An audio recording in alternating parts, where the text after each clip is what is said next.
자, 물상타로의 타로가입니다.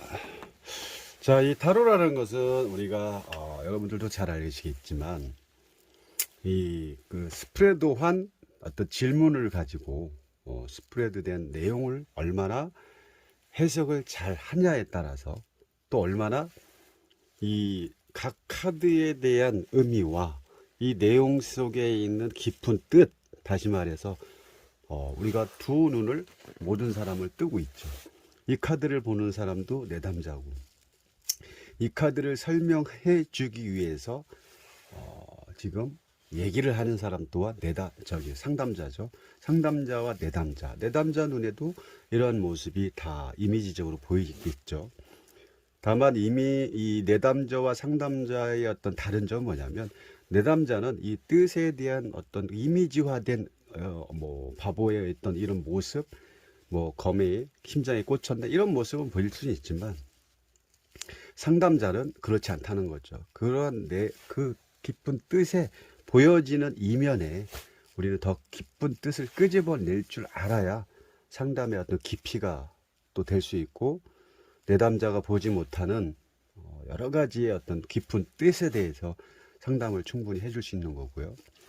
그리고 똑같이 뭐 우리가 이제 타로를 스프레드를 하고 내담자가 앞에 서면 윤희 같은 경우는 딱 보시고 본인들이 얘기합니다. 아, 이거 좋은 거네, 안 좋은 거네. 미리 이렇게 딱 어떻게 보면은 본인들이 해석을 하려고 하는 분들도 많아요. 왜?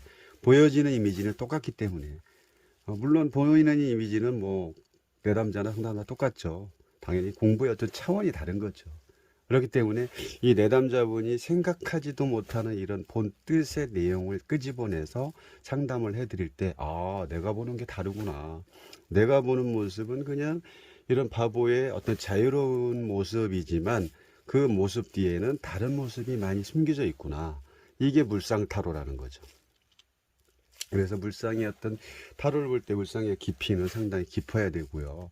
그리고 상대방이 보지 못하는 어떤 전체적인 내용의 뜻을 내가 간파하고 확실하게 볼 수 있어야 되는 겁니다. 어쨌든 이 직장 생활을 잘할 수 있을까에 대한 어떤 질문을 가지고 이 카드를 펼쳤을 때 각 카드에 숨겨져 있는 내용을 가지고 이제 설명을 하겠지만, 이러한 어떤 전체적인 흐름의 어떤 기본적인 키워드만을 가지고는 상담해내는 데는 한계가 있다. 그래서 많은 분들이 저한테 타로를 보시고 난 다음에 이 카드를 보내주시면서 이 부분을 좀 다른 방법으로 해석을 좀 해달라고 하는 경우도 많이 늘었습니다. 그래서 그분들 또한 뭐 이걸 해석을 할지 몰라서가 아니라 이 해석을 하는데 한계가 있는 거죠.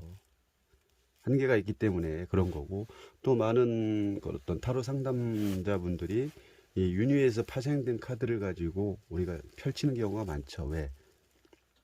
일반 내담자들이 유니 카드를 펼쳤을 때 먼저 본인들이 이러쿵저러쿵 얘기를 하기 때문에 그런 거에 대한 어떤 김 빠지는 현상들이 나타나기 때문에 그렇겠죠. 뭐 그게 뭐 누가 맞다라기보다는 저는 뭐 이 카드로 하고 있습니다. 물론 다른 카드를 가지고 있지만, 왜 이 카드를 고집해서 할 수 있는 이유는 뭐냐면, 이 사람들이 내담자가 볼 수 있는 건 이미지상으로 다 보이겠지만 저는 그 사람보다, 내담자보다의 어떤 더 깊게 볼 수 있다는 거죠. 상대방이 생각지도 못하는 걸 물상적으로 끌어내기 때문에, 만들어내기 때문에, 만들어낸다는 건 없는 걸 만들어내는 게 아니라 이 질문한 내용을 가지고 충분히 해석이 되고 이 부분을 상담을 해드렸을 때 당연히 내담자는 공감을 하고 증명이 될 수 있기 때문에 충분히 이런 말씀을 드릴 수 있다는 거죠. 어쨌든 키워드를 통해서 공부를 했으면 이제는 물상으로 이미지화된 내용을 조금 더 깊이 자연학적으로 사원소의 깊은 뜻에 뭘 가지고 있나, 어떤 궁을 찾아가면서 어떤 상징성이라든 방향성이라든 이런 걸 충분히 공부를 하셔야 기존의 키워드 방식에서 한 5 정도의 어떤 그 내가 내용을 가지고 풀이를 했다면, 물상으로 한다면 10 이상의 어떤 그 이상의 것을 제가 가지고 타로를 상담을 할 수 있다는 거죠. 다르게 말해서 총알을 많이 가지고 있다는 거죠. 어떨 때는 뭐 그냥 간단하게 키워드로도 볼 수 있는 거고, 그냥 이미지로 볼 수 있지만, 이미지 플러스 키워드 플러스 물상, 그러면 당연히 볼 수 있는 폭이 되게 강해진다는 거죠. 그렇다고 뭐 자기 생각을 여기다가 맞추라는 건 아니죠. 그냥 이 카드에 있는 내용을 가지고 해석을 할 뿐이지, 뭐 그 상담자가 자기의 어떤 본 뜻을 너무 거기에 개입을 시켜서 상담을 하는 것도 잘못된 거고요. 아무튼 오늘 간단하게 이 타로 상담하는 방법에 대해서, 또 타로 속의 숨은 그림을 찾는 방법에 대해서 여러 가지 짧게 말씀드렸습니다. 여러분들한테 짧게나마 도움이 되는 그런 타로 강의 되겠습니다. 오늘도 감사합니다.